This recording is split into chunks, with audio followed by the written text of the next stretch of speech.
I can't stand most blog style programs out there. Like, to start off, think about why these programs are actually popular. For one, they're heavily focused on social media, which is fine, but I think they spend more time there than they do on the actual programming sometimes. But two, there's a bunch of games caliber athletes who do these programs, which initially people think about that and they're like, wow, that is awesome. I can do the same program as a games athlete. Well, no, you should not be doing that. You aren't a games athlete. You shouldn't be doing the same program as a games athlete does. And even if you were an aspiring games athlete or you are an aspiring games athlete, the programming that will allow you to get to the games won't be the same programming that you will do once you are actually there. And if you are doing a blog style program, that program is not written for you. It is written to train the best athletes that company has. Plus, these athletes usually personalize their programs anyway, and they have a coach that's tweaking different elements of that program to make it more personalized to them. And the actual program is written for an avatar. So in other words, an average.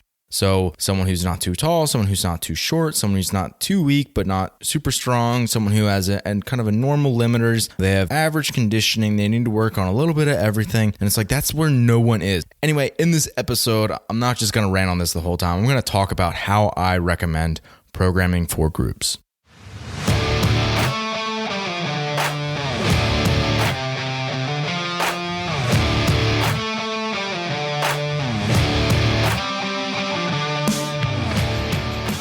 The Fitness Movement is brought to you by Zor Fitness. We offer coaching and individualized program design, as well as educational content for coaches and athletes. It's all one place, zorfitness.com.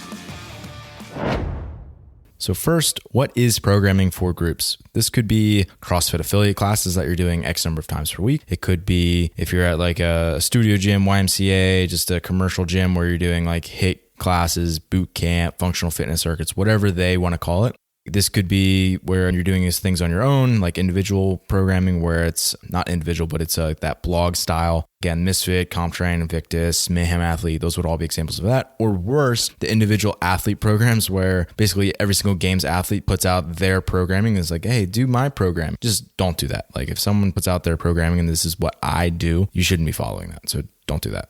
So let's talk about the outline for this episode. For each of these topics, I'm going to first talk about the common errors that I see in that style of group programming, and then how I would fix that problem. So first, I'm going to go over programming for weightlifting, and then I'll go over programming for gymnastics, and these are all for groups, programming cyclical work, programming metcons, and then I'll wrap it all up and put some finishing touches on each of those categories. But those are the basic categories that I'm going to be going through: weightlifting, gymnastics, cyclical, and then metcons. Let's get into it. Okay, let's talk about customizing weightlifting for groups. So imagine you walk into class and the coach is like, all right, everyone, today we're doing 8 hang power snatch doubles at 185 or 125 for males or females. Everyone was kind of like look around each other and be like, what the heck are they thinking? Like, this isn't appropriate for anyone out there. Like, why are we doing this? And yeah, I see that exact thing happen all the time for weightlifting and metcons, gymnastics work, cyclical work. Like, it happens all the time. So I actually think weightlifting, if we're talking about common errors, weightlifting is one of the places where I actually think most people and most programs get it right most of the time for groups. Simply because rather than just giving a blind prescription like doubles at 185, 125, they'll give percentages. So that's one way to customize it, percentages. They'll say hang power snatch doubles, so 8x2 at 75% of your 1 rep max, which is a very easy way to tailor it, and most people use. So what other things can we think about? Let's think about the things that maybe aren't addressed in a lot of these blog style workout programs, or even frankly a lot of individual design programs that I see. For one, the warm-ups themselves aren't tailored to the athlete. So different types of athletes should be getting different types of warm-ups. Whether this person's a beginner versus advanced, like a beginner should just get more volume in terms of reps in their warm-up, whereas an advanced athlete, especially one who's mobile, needs to warm up quicker so they can get to the working weights. Teen athletes versus masters athletes, same sort of idea. Mobile versus tight. High tension versus low tension athletes. Like all of these need to have a unique, tailored warm-up to them that's going to be more appropriate. We could say the same thing for working sets in terms of tailoring this to an individual athlete. Like not everyone should have the same variation that they're doing of the actual lift. Not everyone should be doing the exact same volume. Not everyone should be doing the same kind of strength work to assist with that. Not everyone should be doing the same kind of frequency in those lifts. So rather than just thinking about percentages, there's all these different ways that we can start to customize a workout to a person. And we can do this even within a group. And I'll explain how in just a second. So for example, if we just stick with weightlifting, And here we'll say weightlifting as in snatch and clean and jerk. We say we have one person who's super strong and they're inefficient. That athlete needs to work more on technique and variations of the full lifts, or if we're in a CrossFit setting, they can probably work on mixed modal doses where they're getting like quote accessory work in the Metcon itself. But anyway, let's just say we have a super strong and inefficient athlete. They need more technique work. If we have a weak and efficient athlete, they need much more strength work in terms of like power lifts and things like that, and only maintenance doses in the traditional lifts. Again, that'd be snatch and clean and jerk. Beginners, they're going to need a lot more reps at the full lifts, and that just helps them refine their technique. But high-level athletes, they're going to have much more consistent, more efficient technique, so they're not going to be able to handle the same volume as far as that goes. Same thing with masters athletes. So if we're starting to think about this, we need to just understand, first of all, okay, there's a lot of difficulties, and just respect, okay, are we actually starting to see all the difficulties that there are for programming for groups? There's a lot of them. The solution that I think works the best is creating customization within the program, and I just call this silos. So let me use this example for weightlifting. So let's just say this workout, part one is the strength work that coach was talking about. Silo one could be like, okay, if your squat clean is above 85% of your front squat, that means that you're an efficient athlete. Then you're going to get 5x3 front squats at 84%, and you're going to rest 2 minutes between sets. Silo 2, if your squat clean is below 85% of your front squat, this means in general that you're a less efficient athlete. And it probably means you either have poor technique or it means that you're very strong. And either one of those, we need to start working on more fuller variations of the lifts to bring up both of those categories. So for you, you're going to get 6 doubles of squat cleans at 82%. And you're just going to drop and reset between those, and you're just going to rest 75 seconds between sets. Or we could do it another way. Silo 1, if your snatch 1 rep max is above 250 pounds for males or above 175 pounds for females, you're going to build to a 3-position snatch at RPE 8 out of 10. And then you're just going to do some snatch battery work after that. Silo number 2, if you have a snatch 1 rep max of 200 to 250 pounds for males or 140 to 175 pounds for females, so a little bit less now, then you get a hang snatch plus snatch complex, 2 RPE 8, and then you're going to repeat it 2 more times for 3 total working sets. So you're getting a little bit more volume in here. And for these people, they need it because they're not at the top of the sport in terms of strength. So they need to be still improving their strength, so they're going to get more volume. Silo number 3, if your snatch 1 rep max is below 200 for males or below 140 for females, you still need to go quite a long ways in terms of improving your snatch, probably technique and strength. So we're going to give you 6 clusters, so 1.1.1 at 75%, and you're going to climb to 85% across those 6 sets, with the goal of that being to not miss any of those reps. So those are just 2 different ways to do it, but each one you'll see that there's silos, and the specifics don't matter as much as understanding that for a different demographic within my population that I'm programming for, I'm going to break it up so each one gets an appropriate dose for that day. Okay, let's talk about customizing gymnastics for groups. The common errors I see, okay, I actually pulled this from 2 blog style workouts. These are 2 different examples. The first one is strength work, and it was strict chest to bar, 4 sets of 6 reps with a slow lower, and you're going to rest 2 minutes between. So you can already see some of the errors. Like, it would be very hard for an entire group of people to have an appropriate workout with just a blind prescription of reps and sets and just a blind rest time. You really don't know if that's going to be appropriate for that athlete or not. And there's no way for them to customize it. It's like, oh, this is what it is. And there's no variation within that. So I think that's a poor way to do it, even though this blog is going to be programming for thousands of athletes. Another one that I pulled off online was, this was a density piece where I was EMOM 10, so every minute on the minute for 10 minutes, 6 bar muscle ups. And then they just kind of put like in parentheses, scale, 6 pull-ups. So it's either bar muscle ups or pull-ups. Well, number one, pull-ups and muscle ups aren't the same pattern, so I don't think that's a very good scale. And if someone doesn't have muscle ups, they should probably be working on strength, not density. So that's a completely separate thing, but I'll save that for later. Yeah, they should probably be working on strength work, not density work. But 3, how many people are actually ready to handle that 60 bar muscle ups in 10 minutes? So that's pretty dense work. That's a lot of volume. And like, is your population actually ready to handle that? So like, these are some of the bigger issues that we need to think about here. So how would I program this? First of all, let's go to the strength work, comparing it from the 4x6 strict chest to bar. So I pulled this piece directly from my program, which is gymnastics density for the Big 5. And mind you, I specifically say on the site that there's minimum qualifications for this program. So in other words, if you do not have 2 ring muscle ups and 2 bar muscle ups, if you do not have a 4 rep handstand push up, if you don't have at least 5 feet of handstand walking, if you don't have at least 5 chest to bar, if you don't have at least 5 toes to bar, you should not be doing this program. So I already kind of silo a bunch of people out of that because most people aren't going to have those qualifications. But if you do, okay, this program's for you. But even within that, I create silos. So this is how I write it. So for part B, it was strength and skill. Every 3 minutes for 6 sets, so that's 12 minutes, you're going to do 5 strict ring dips at 4-1-X1. So that's a tempo. You're going to be doing 5 dips. Each time you're going to do a 4-second lower, 1 second pause at the bottom, explode back up, and a 1 second reset at the top. And then their goal is to weight or assist that movement to make it appropriately challenging. So what that means is regardless of someone's weak or if they're strong in that particular movement, they can either use a band to assist them through that movement where they can still hold that exact tempo and have that exact number of reps be appropriate for them, or they can use their body weight if that's a certain section of the population, or they can add weight to that movement to then make it appropriate.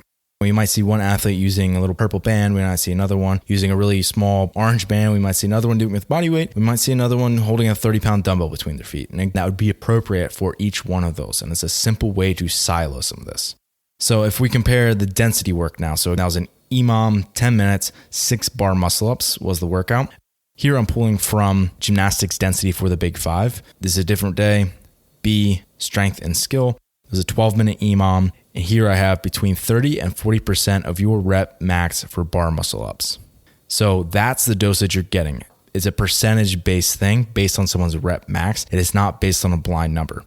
So in this case, say your bar muscle up rep max is 22, so you're a really high level athlete, you're going to get 6 to 8 bar muscle ups per minute. Whereas if your rep max is 7, that's still pretty good for a lot of people, they're only going to be doing 2 or 3 per minute. So the amount of density that they're doing, first of all, their work rest is a little bit different, and that's appropriate for the athlete who is at a lower level because they get more rest time, whereas in the higher level athlete is going to be working more on density, which is appropriate for them. And they're going to get way higher volume, and the other person is going to be working more on strength. And all those are appropriate. So it kind of self-silos in a way to make it appropriate for these different demographics. Part of this is also I write in there literally to increase or decrease reps so that you can make it the full time. So if it doesn't feel appropriate, you need to be able to change your dosage on the fly and use feel to be able to figure out where should I be on this given piece so I can maximize my power output across the time. That's ideal. And if this program did incorporate work for beginners, then honestly, they would not be doing density work at all. So I have a different program. I have Your First Muscle Up. That's the name of the program. And that is a program for more so beginners. So if they don't have these qualifications, that's where they go. It's a completely new way to silo people. So as I'm sitting here and I'm thinking about if I have coaches or self-coached athletes out there and I want them programming gymnastics, how am I going to have them do this? Or how am I going to have them create silos so they can separate these different demographics of people so that they can best program for groups? This is a good example that I think really helps illustrate something that you could do for a very broad demographic of people. So I got 3 silos here, and each of these is going to be doing bar muscle up work. So it's a relatively high skilled movement. What can we do if people don't have bar muscle ups? What can we do if they have some, but not a lot, and they shouldn't be working on battery work? What should we do if they're a higher level athlete? And this is something that we could totally do in a class type scenario that would work really well. So silo number 1, these are the people that cannot hit a bar muscle up consistently. So they might have one, they might have gotten a bar muscle up before, but they can't hit it consistently. They can't hit it with relatively low rest. This person is limited by strength, so we're going to give them strength work. So exercise number 1, we could give them a banded strict chest to bar. We say they have the 4x6, and they're going to be using an appropriately heavy band so they can get that, and they're going to do it at a tempo of 3-1-X-0. So in other words, 3 second lower, 1 second hold at the bottom, explode back up, and no pause at the top, right back down to that 3 second count. After that, they're going to go into a 6-minute EMOM where they're going to be doing on the odd minutes, 12 to 15 banded lat rows, even 5 max effort hanging lat activations.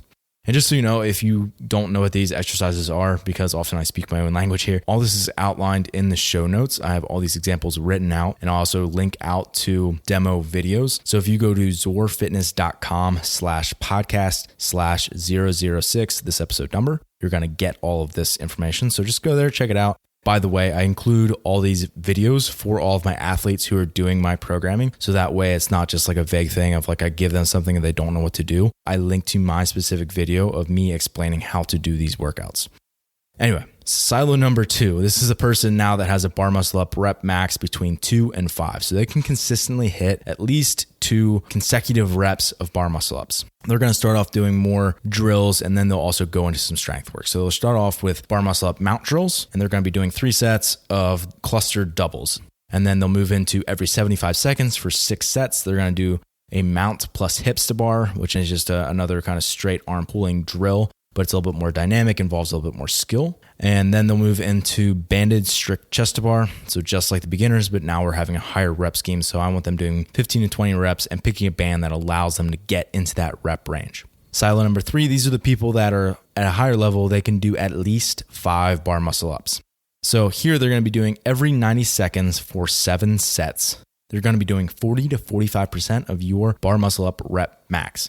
So people who are on the lower side, they only get like 1 or 2 at a time, and someone else maybe up to 6, 7, or 8 at a time. And by the way, that rest time is actually going to be less for the people who do more because it's going to take them longer to get through those reps. So it's another way to tailor to a specific person because the person who's at a higher level should have less rest because they're going to be able to recover faster from that work because it is less strength-based and those people can start to make dynamic contractions aerobic. So that's the goal for them. And then after that density piece, they're going to go into every 2 minutes times 3 sets, 1 set of strict bar muscle ups, but they're going to stop for 1 to 2 reps from failure. And that could be different for each person. Approximately 1 to 2 reps before, if I think I try and I'd miss it, I'm going to stop 1 to 2 reps before that. So that's what that means, from failure. Next, let's talk about customizing cyclical work for groups. So in terms of common errors, this is where I see probably the most errors. And the most common, to be truthful, is skipping over this section completely. And the reason for this, and I totally understand why, is because coaches are overwhelmed in a class setting. There's so many people and so much stuff going on that they're so worried about everyone who maybe shouldn't even be in a class setting where they're trying to learn weightlifting, they're trying to learn gymnastics, and those things are so skill-based and so much potential for injury is there that if they're not doing those right, it's a serious liability to themselves and the gym that they're at. Whereas it's a lot harder to injure yourself on a salt bike or a rower. So, just jump on there, start going, you'll be fine. And then once you get back to this touch and go snatch piece, I'm going to really make sure that you're not hurting yourself. And okay, I get that. I totally get it. And I think that's in some cases the only way that you can do it. But at the same time, we have to build in ways that allow appropriate dosage and pace and strategy and technique for cyclical work. So the things that I hear that kind of drive me nuts sometimes are like, okay, jump on the bike or the rower and just go for 5 minutes. Or you'll see this program all the time at the end of athletes' work. It's like, okay, 15 minutes, easy ski after you finish your Metcon. Or 2K row test today, lay it all out there. You know what? That is not helpful at all. Imagine your coach being like, okay, heavy percentage work on snatches today. Better pull hard, everybody. Thanks, coach. Like I didn't know that already. Okay, what can we do and add value to our athletes so that we can actually help them? There was no cues, there was no strategy there was no technique, there was no pace. Those are all things that I want to add as a coach. So here's how I would do it. The first thing I would do is add coaches' notes. So what happens in person, coaches come up, they're like, hey, you're going to sit tall in the row, you're going to pull here. This is how you're going to attack this piece. You're going to do this, you're going to do that. Okay, ready, 3, 2, 1, go. And then they have them go.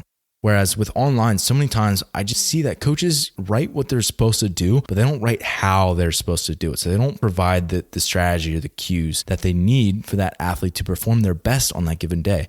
And so that's something that I make sure I do. I don't just watch my athletes' videos, give them immediate feedback, but I also provide cues in the following weeks to get them to correct that mistake.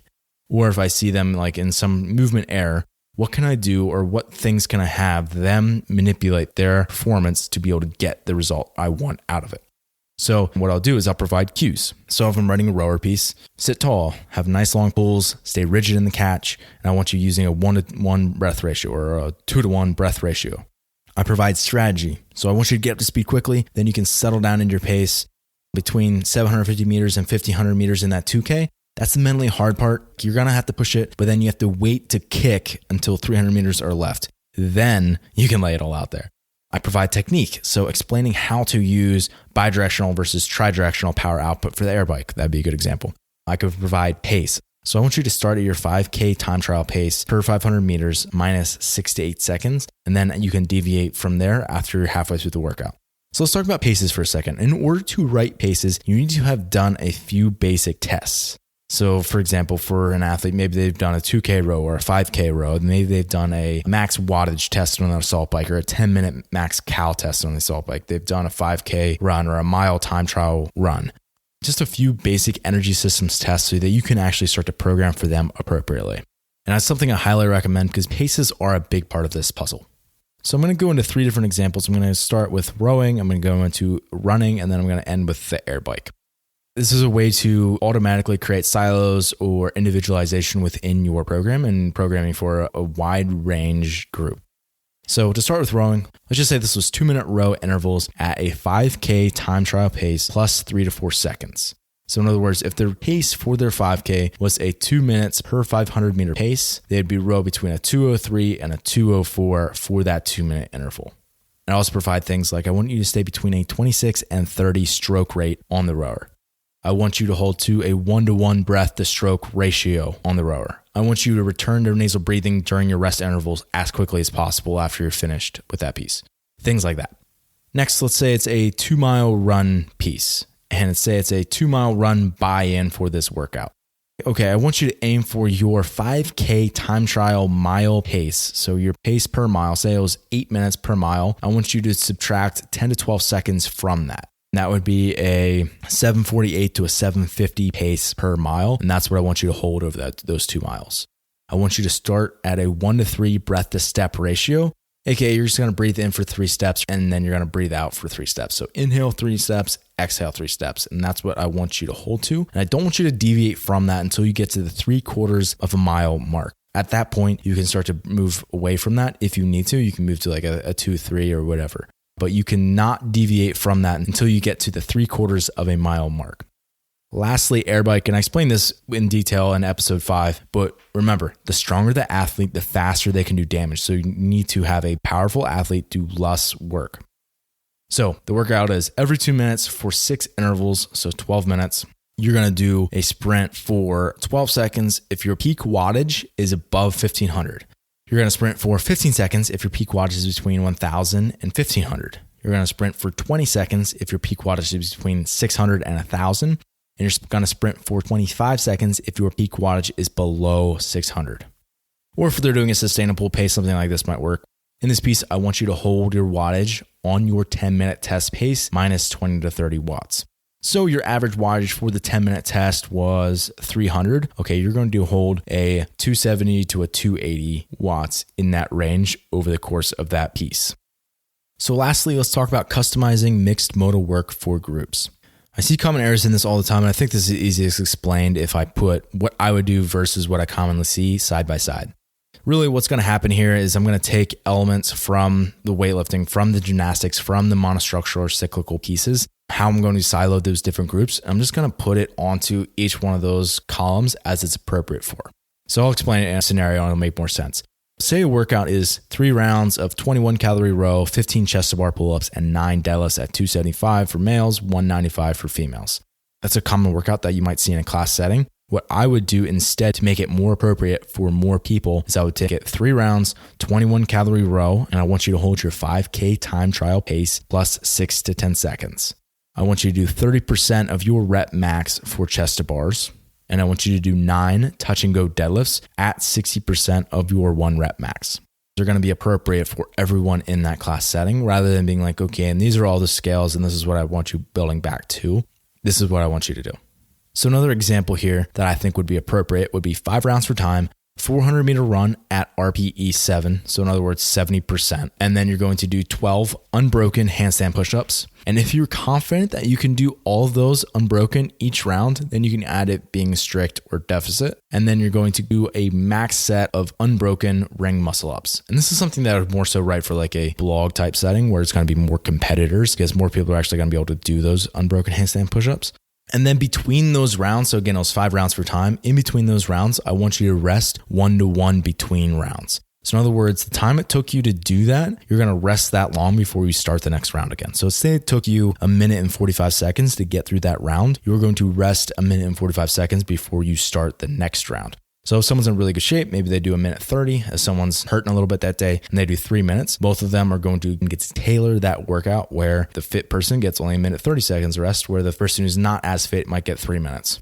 And lastly, what we see a lot in mixed modal ends up being interval work. And I think there's right ways and wrong ways to do intervals for people that you do not know well. So if you do not know the athlete well, or you're doing it for a big group of people, rather than doing like on the minute work, like in EMOM, every 2 minutes, every 3 minutes, you don't know exactly what that rest is going to be. So if it takes one person 20 seconds to get through the work on the EMOM, they get 40 seconds of rest. Where if it takes them 40 seconds, they only get 20 seconds. They're going to lose it right away.